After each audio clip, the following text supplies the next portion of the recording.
अब मेरा विनम्र अनुरोध माननीय प्रधानमंत्री श्री नरेंद्र मोदी जी से कि आप विशिष्ट जनों की सभा को संबोधित करें एवं हम सभी का मार्गदर्शन करें।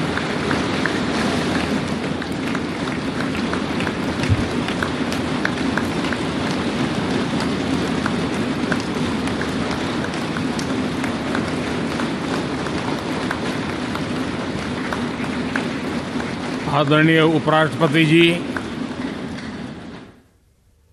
आदरणीय स्पीकर महोदय, मंच पर विराजमान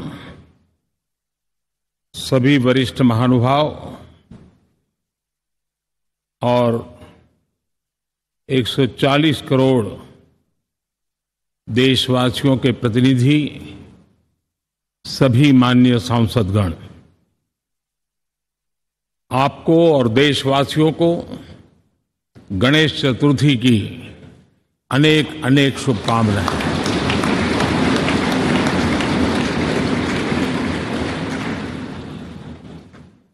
आज नए संसद भवन में हम सब मिलकर के नए भविष्य का श्री गणेश करने जा रहे हैं।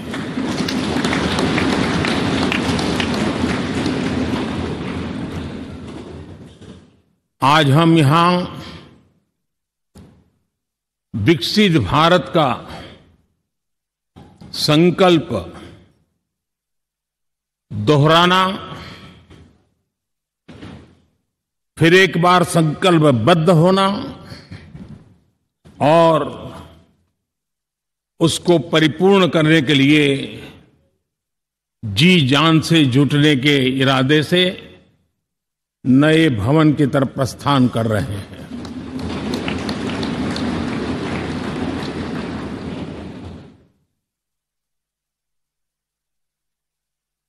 सम्माननीय सभागृह, ये भवन और उसमें भी ये सेंट्रल हॉल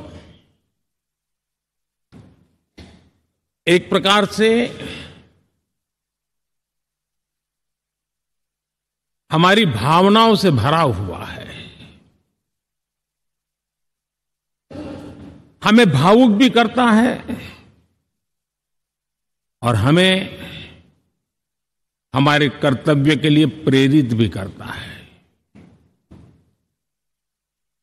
आजादी के पूर्व ये खंड एक प्रकार से लाइब्रेरी के रूप में इस्तेमाल होता था,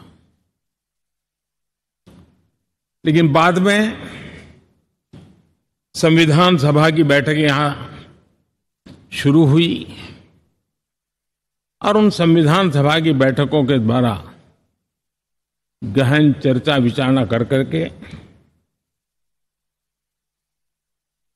हमारा संविधान यहीं पर आकार लिया। यहीं पर 1947 में अंग्रेजी हुकूमत ने सत्ता हस्तांतरण किया, उस प्रक्रिया का भी साक्षी हमारा ये सेंट्रल हॉल है। इसी सेंट्रल हॉल में भारत के तिरंगे को अपनाया गया, हमारे राष्ट्रगान को अपनाया गया और ऐतिहासिक अवसरों पर आजादी के बाद भी सभी सरकारों के दरमियान अनेक अवसर आए जब दोनों सदनों ने मिलकर के यहां पर भारत के भाग्य को गढ़ने के पर विचार किया, सहमति बनाई और निर्णय भी किए। 1952 के बाद दुनिया के करीब 41 राष्ट्राध्यक्षों ने इस सेंट्रल हॉल में हमारे सभी माननीय सांसदों को संबोधित किया है।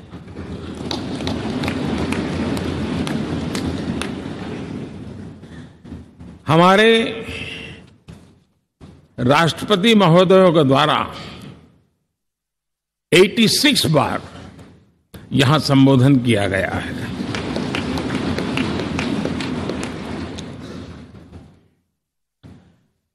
बीते 7 दशकों में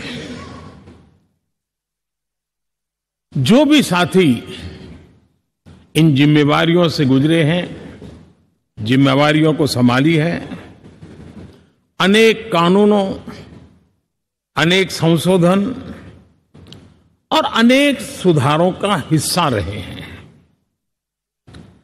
अभी तक लोकसभा और राज्यसभा ने मिलकर करीब करीब 4000 से अधिक कानून पास किए हैं।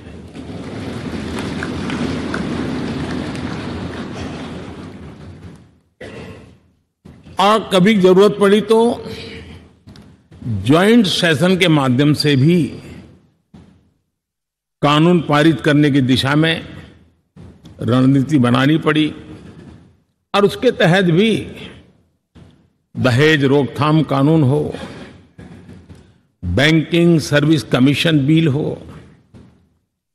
आतंक से लड़ने के लिए कानून हो, ये संयुक्त सत्र में पास किए गए हैं, इसी गृह में पास किए गए। इसी संसद में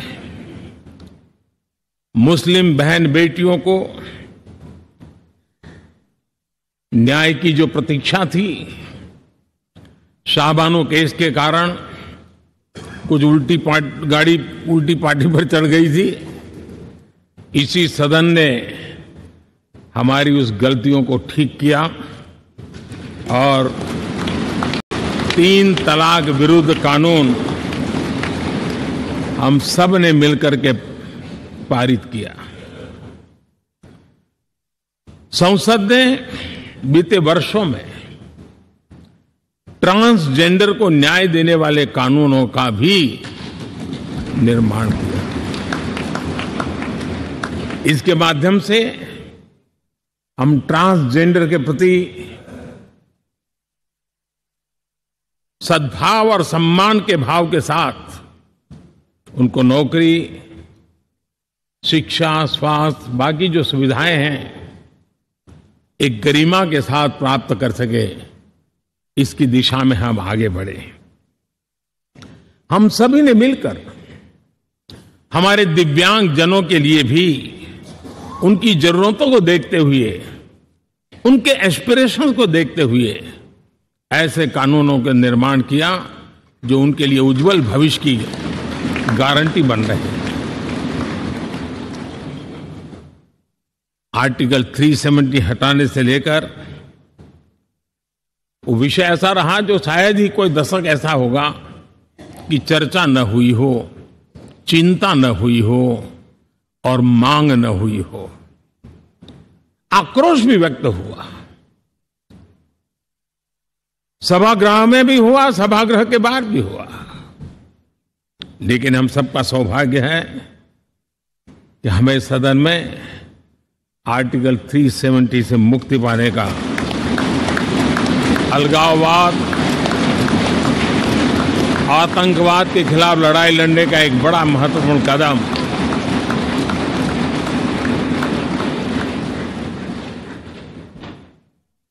और इस महत्वपूर्ण काम में माननीय सांसदों की, संसद की बहुत बड़ी भूमिका है।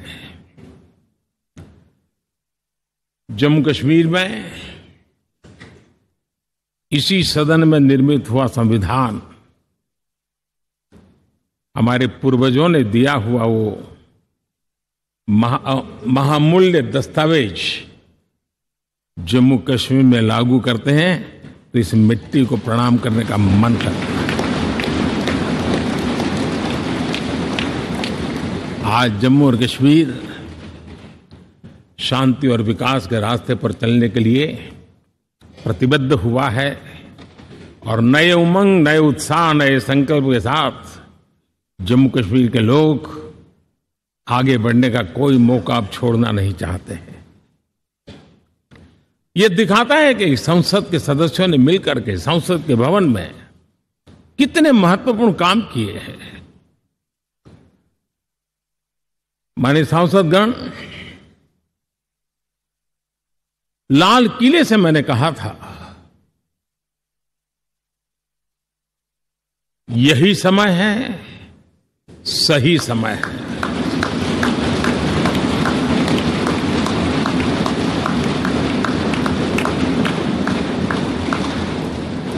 एक के बाद एक घटनाओं की तरफ हम नजर करेंगे।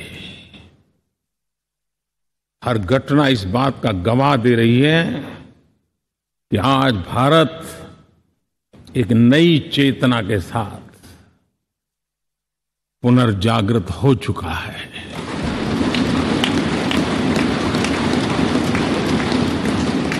भारत नई ऊर्जा से भर चुका है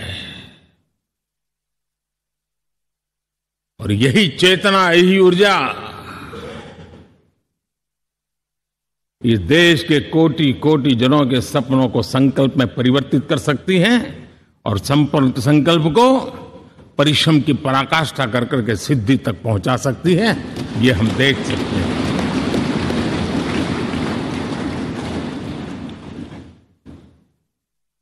और मेरा विश्वास है देश जिस दिशा में चल पड़ा है, इच्छित परिणाम अवश्य प्राप्त होंगे।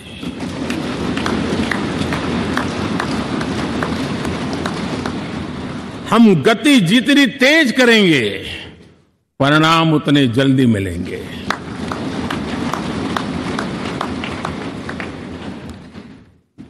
आज भारत 5वीं अर्थव्यवस्था पर पहुंचा है, लेकिन पहले 3 में पहुंचने के संकल्प के साथ बढ़ रहा है।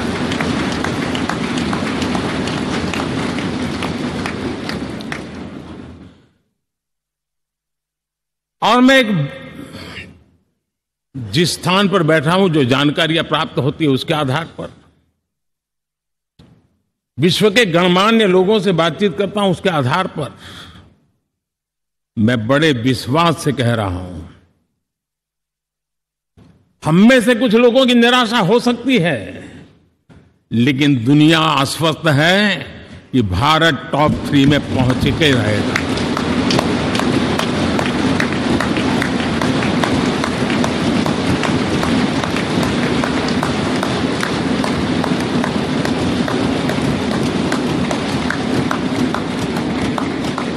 भारत का बैंकिंग सेक्टर आज अपनी मजबूती के कारण से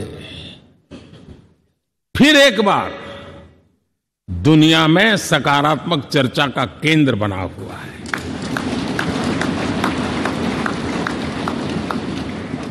भारत का गवर्नेंस का मॉडल, यूपीआई, डिजिटल स्टैक, मैं इस G20 में भी देख रहा था, मैंने बाली में भी देखा। टेक्नोलॉजी की दुनिया को लेकर के भारत का नौजवान जिस प्रकार से आगे बढ़ रहा है, पूरे विश्व के लिए कौतुक भी है, आकर्षण भी है और स्वीकृति भी है।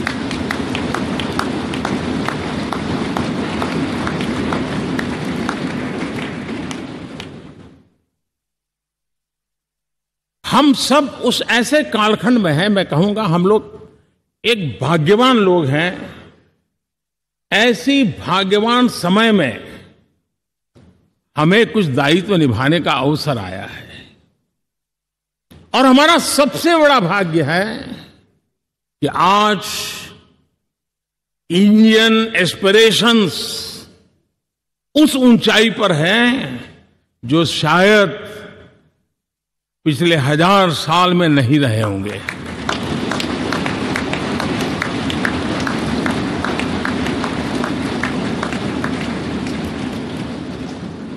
गुलामी के जंजीरों ने उसके एस्पिरेशंस को दबोच के रखा था। उसकी भावनाओं को तहस नहस कर दिया था। आजाद भारत में अपने सपने संजो रहा था, चुनौतियों से जूझ रहा था, लेकिन मिलकर के आज जहां पहुंचे हैं, अब वहां वो रुकना नहीं चाहता है। वो एस्पिरेशनल सोसाइटी के साथ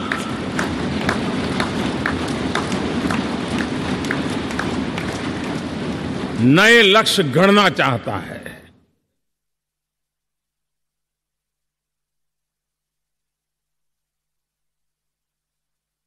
जब एस्पिरेशन सोसाइटी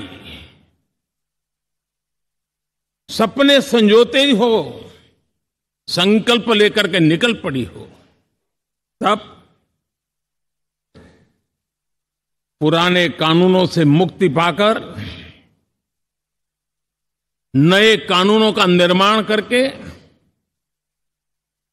उज्जवल भविष्य के लिए एक मार्ग प्रशस्त करने का दायित्व हम सभी सांसदों का सविशेष होता है। संसद में बनने वाला हर कानून, संसद में होने वाली हर चर्चा, संसद से जाने वाला हर संकेत इंडियन एस्पिरेशन को बढ़ावा देने के लिए ही होना चाहिए। ये हम सबकी भावना भी है, कर्तव्य भी है और एक एक देशवासी की हमसे अपेक्षा भी है।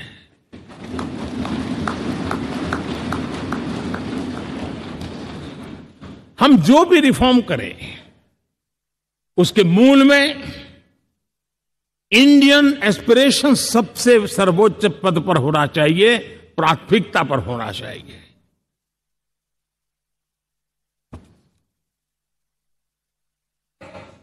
लेकिन मैं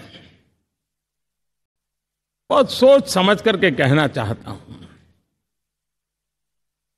क्या कभी छोटे कैनवास पर कोई बड़ा चित्र बना सकता है क्या?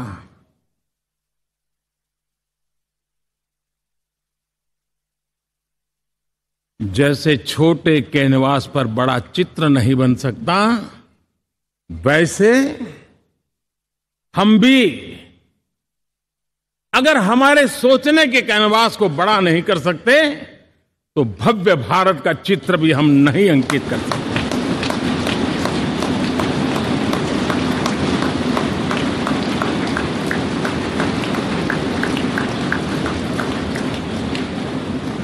पचहत्तर साल का हमारे पास अनुभव है। हमारे पूर्वजों ने जो कुछ भी रास्ते बनाए, उससे हमने सीखा है। हमारे पास एक बहुत बड़ी विरासत है।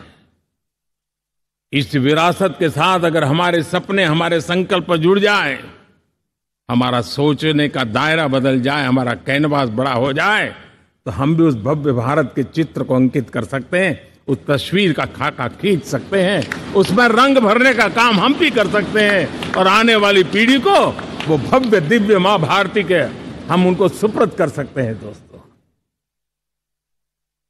अमृतकाल के 25 वर्षों में भारत को अब बड़े कैनवास पर काम करना ही होगा। अब हमारे लिए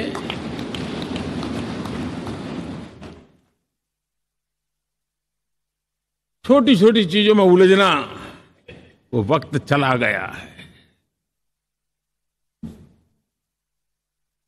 हमें आत्मनिर्भर भारत बनाने के लक्ष्य को सबसे पहले परिपूर्ण करना चाहिए और हमसे शुरुआत होती है, हर नागरिक से शुरुआत होती है।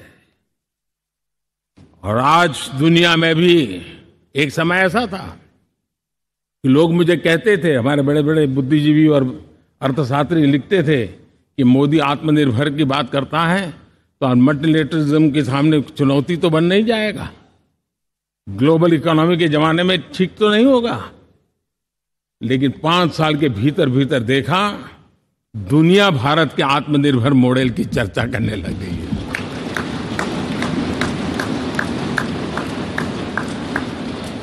और कौन हिंदुस्तानी नहीं चाहेगा कि डिफेंस सेक्टर में आत्मनिर्भर हो, एनर्जी सेक्टर में हम आत्मनिर्भर हो, एडिबल ऑयल, क्या इस देश को आत्मनिर्भर नहीं होना चाहिए? कृषि प्रधान देश हम कहते हैं। खाने का तेल क्या अब देश बाहर से लाएगा? बहुत समय की मांग है कि हमें आत्मनिर्भर भारत को संकल्प को पूरा करना, ये हम सबका दायित्व है। उसमें दल आड़े नहीं आते हैं, सिर्फ दिल चाहिए, देश के लिए चाहिए।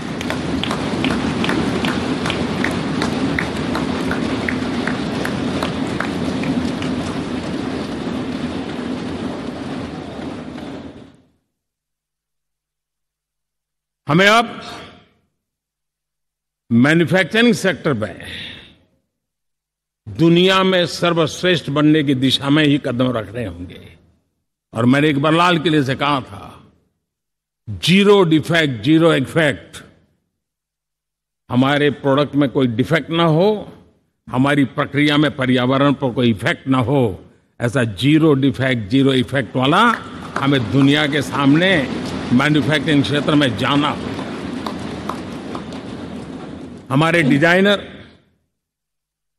हमारे यहां निर्माण हो रही डिजाइन्स, हमारे सॉफ्टवेयर, हमारे एग्रीकल्चर प्रोडक्ट्स, हमारे हस्तशिल्प, हर क्षेत्र में अब हमें वैश्विक मापदंडों को पार करने के इरादे से ही चलना चाहिए, तब जाकर के विश्व के अंदर हम अपना झंडा फहरा सकते हैं। मेरे गांव में मेरा सबसे अच्छा माल हो, इतनी बात नहीं चलेगी। मेरे राज्य में मेरा सबसे अच्छा प्रोडक्ट नहीं चलेगा, मेरे देश में मेरा सबसे अच्छा प्रोडक्ट नहीं चलेगा, दुनिया में मेरा प्रोडक्ट सबसे अच्छा होगा, ये भाव हमें पैदा होगा।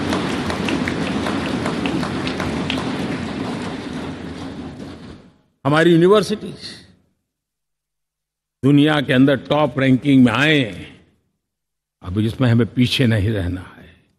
हमारे शिक्षा जगत को नई नेशनल एजुकेशन पॉलिसी मिली है, एक खुलापन है, सर्वस्वीकृत बनी है, उसके सहारे अब हमें चल पड़ना है।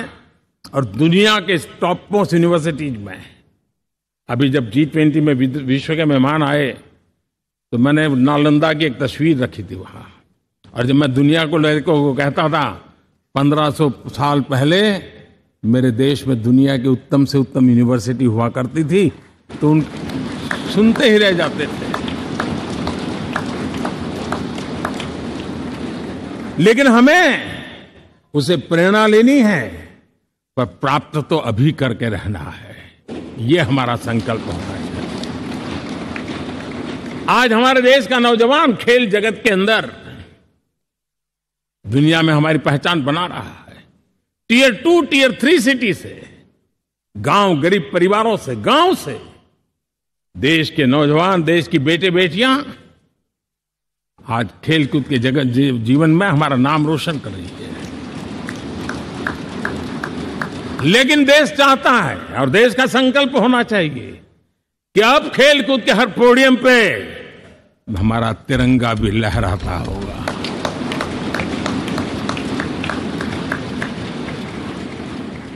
हमें अब पूरा हमारा दिमाग क्वालिटी पर फोकस करना ही होगा, ताकि हम विश्व की आशा अपेक्षाओं के अनुकूल और भारत के सामान्य मानव के जीवन में भी क्वालिटी ऑफ लाइफ के प्रति जो एस्पिरेशन बढ़ा है, उसको हम एड्रेस कर पाए। और जैसे मैंने कहा कि हम भाग्यवान हैं कि हम उस समय काम कर रहे हैं जब समाज अपने आप एक एस्पिरेशनल सोसाइटी है। हमारा और भी एक भाग्य है कि हम उस समय हैं जब हिंदुस्तान युवा देश है। हम दुनिया में सबसे ज्यादा जन आबादी वाला तो देश बने ही हैं, लेकिन सबसे बड़ी आबादी, उसमें भी सबसे युवा, ये पहली बार हुआ है।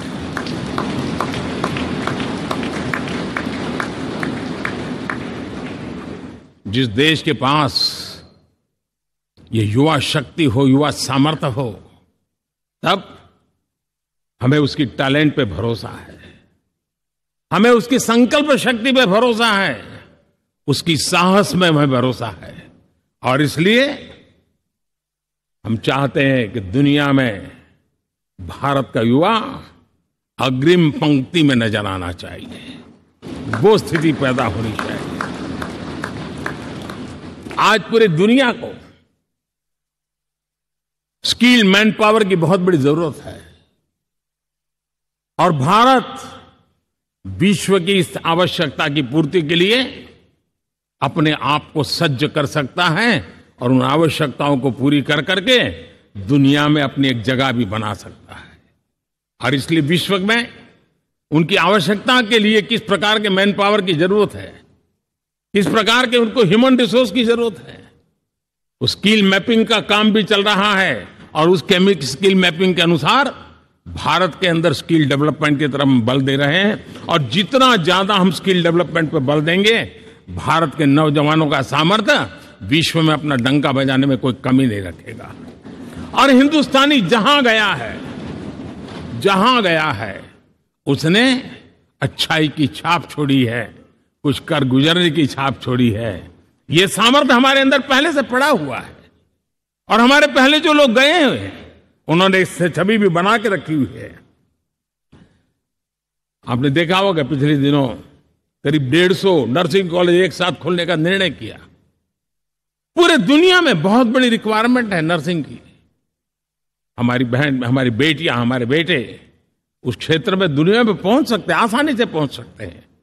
पूरे विश्व की जरूरत है और ये तो मानवता का काम है जिसमें हम पीछे नहीं रहेंगे।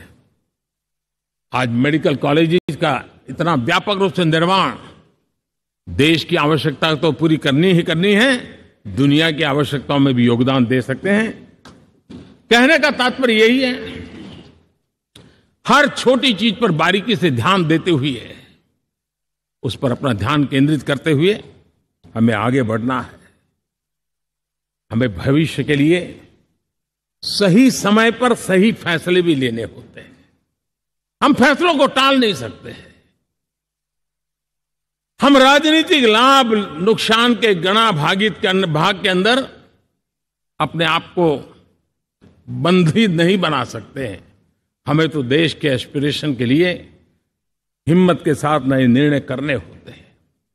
आज सोलर पावर के सफल मूवमेंट्स हमारी भावी पीढ़ी के लिए एनर्जी क्राइसिस से मुक्ति की गारंटी दे रहा है। आज मिशन हाइड्रोजन आने वाले दिनों में जो एनवायरमेंट की चिंता है, जो टेक्नोलॉजी में बदलाव आ रहा है, उसके समाधान का रास्ता देने का सामर्थ्य रखती है।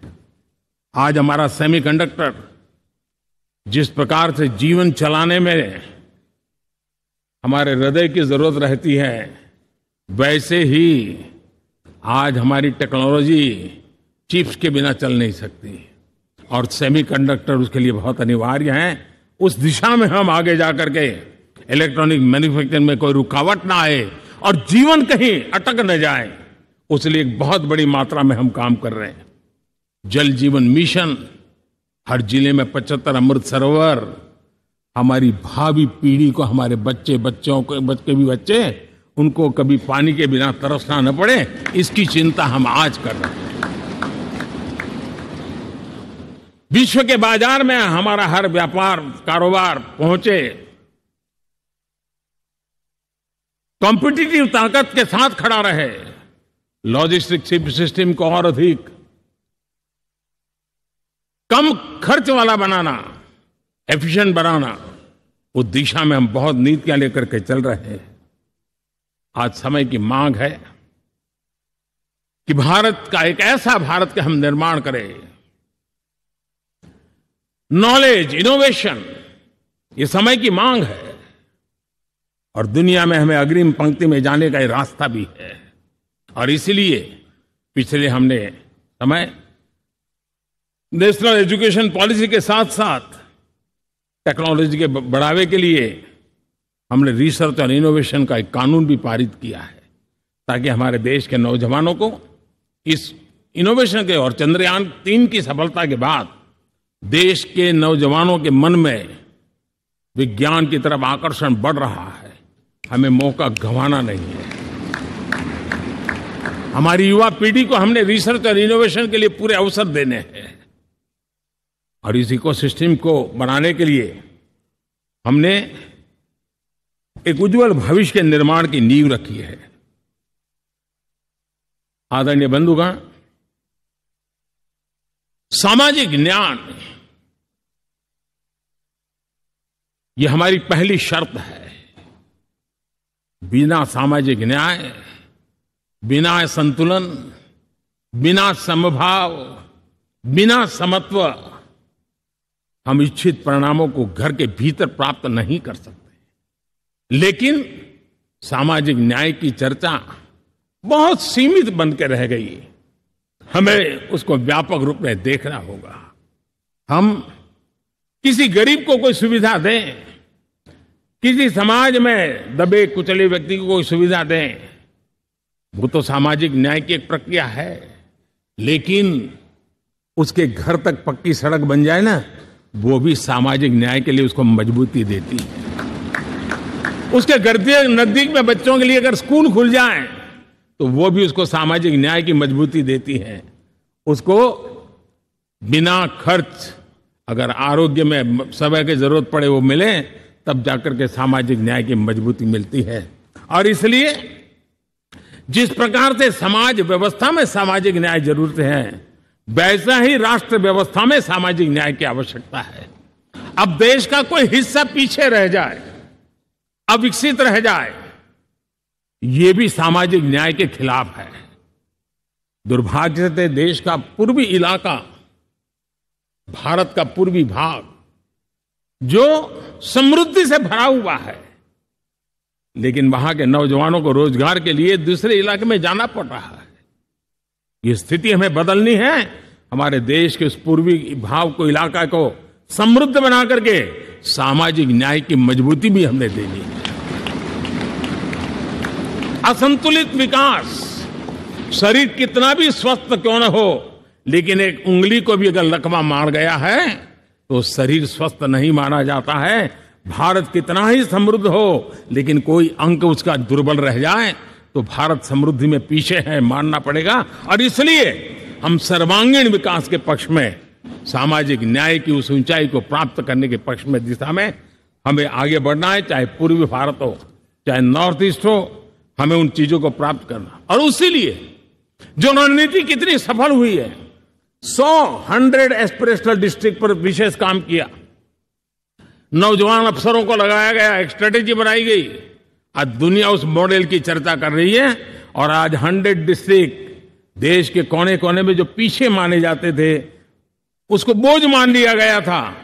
आज स्थिति ये बनी है कि 100 डिस्ट्रिक्ट अपने अपने राज्य में लीड कर रहे हैं, राज्य की एवरेज से भी ऊपर जा रहे हैं। और इस सफलता को देख करके, सामाजिक न्याय की इस भावना को मजबूत करते हुए 100 डिस्ट्रिक्ट में से आगे बढ़ करके अब जमीनी स्तर पर ले जाने के लिए 500 ब्लॉक तक उनको एस्पिरेशनल डिस्ट्रिक्ट ब्लॉक के नाते आइडेंटिफाई करके उसको मजबूती करने देने का काम चल रहा है। और मुझे विश्वास है ये एस्पिरेशनल ब्लॉक्स है, वो एक विकास का नया मॉडल बनने वाले हैं। वो एक प्रकार से देश के विकास के एक नए ऊर्जा केंद्र बनने की संभावना रखते हैं और उस दिशा में भी हम आगे बढ़ रहे हैं। माननीय सांसदगण, आज विश्व की नजर भारत पर है। शीत युद्ध के समय हमारी पहचान कूटनिरपेक्ष देश के रूप में रही। उस समय की जो जरूरत थी, उसके जो लाभ होने थे, उस समय से हम गुजरे हैं। लेकिन अब भारत का स्थान कुछ और बना है और इसलिए उस समय गुटनिरपेक्ष की अवस्था आवश्यक होगी। आज हम उस नीति को लेकर के चल रहे हैं, जिस नीति को अगर हमें पहचानना है तो विश्व मित्र के रूप में हम आगे बढ़ रहे हैं। हम दुनिया से मित्रता कर रहे हैं, दुनिया हमारे में मित्र रोज खोज रही है। ये शायद विश्व में एक भारत ने और दूरी नहीं, हो सके उतनी निकटता, उस रास्ते पर चल करके भी हम अपने विश्व मित्र के रूप में भाव आज सफलतापूर्वक आगे बढ़ा रहे हैं। और मुझे लगता है कि इसका लाभ आज भारत को हो रहा है।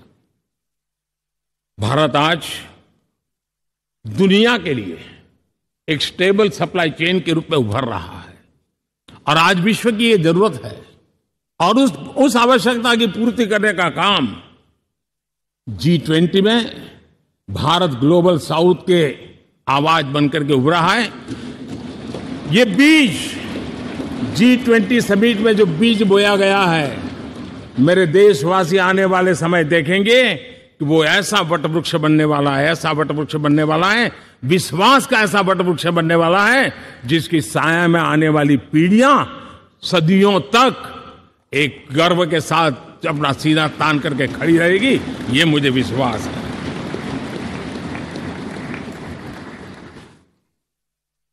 इस G20 में एक बहुत बड़ा काम हमने किया है, बायोफ्यूल अलायंस का। हम विश्व के नेतृत्व करते रहे, दिशा दे रहे हैं और विश्व को बायोफ्यूल अलायंस में दुनिया के सभी देश देखते ही देखते उसकी सदस्यता ले रहे थे और एक बहुत बड़ा आंदोलन खड़ा होने जा रहा है और जिसका नेतृत्व ये हमारा भारत कर रहा है। छोटे छोटे महाद्वीप, उनके साथ भी आर्थिक कॉरिडोर बनाने की दिशा में हमने बड़ी मजबूती के साथ कदम उठाए हैं। आदरणीय बंधुगण, आदरणीय उपराष्ट्रपति जी, आदरणीय स्पीकर महोदय, आज हम यहां से विदाई लेकर के नए भवन में जा रहे हैं, संसद के नए भवन में बैठने वाले हैं और ये शुभ है, गणेश चतुर्थी के दिन बैठ रहे हैं।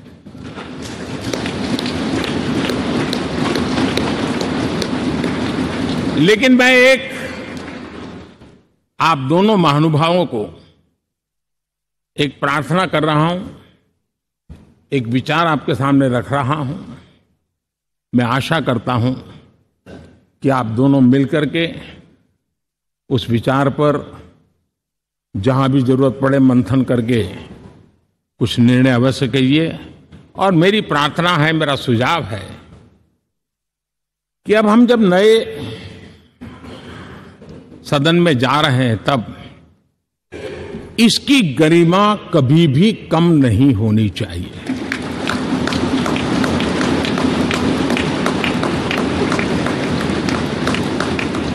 इसे सिर्फ पुरानी पार्लियामेंट कहकर के छोड़ दें, ऐसा नहीं होना चाहिए। और इसलिए मेरी प्रार्थना है कि भविष्य में अगर आप सहमति दे दोनों महानुभाव, तो इसको संविधान सदन के रूप में जाना जाए।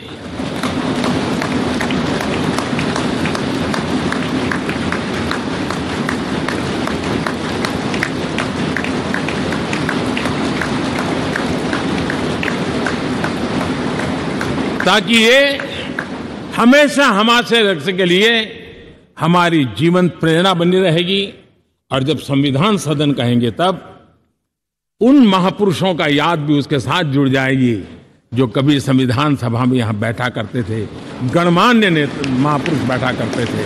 और इसलिए भावी पीढ़ी को ये तोहफा भी देने का अवसर हमें जाने नहीं देना चाहिए। मैं फिर एक बार इस पवित्र भूमि को प्रणाम करता हूं। यहां पर जो तपस्या हुई है, जन कल्याण के लिए संकल्प हुए हैं, इसको परिपूर्ण करने के लिए 7 दशक से भी अधिक समय से जो पुरुषार्थ हुआ है, उन सबको प्रणाम करते हुए मैं मेरी वाणी को विराम देता हूं और नए सदन के लिए आप सबको शुभकामनाएं देता हूं। बहुत बहुत धन्यवाद।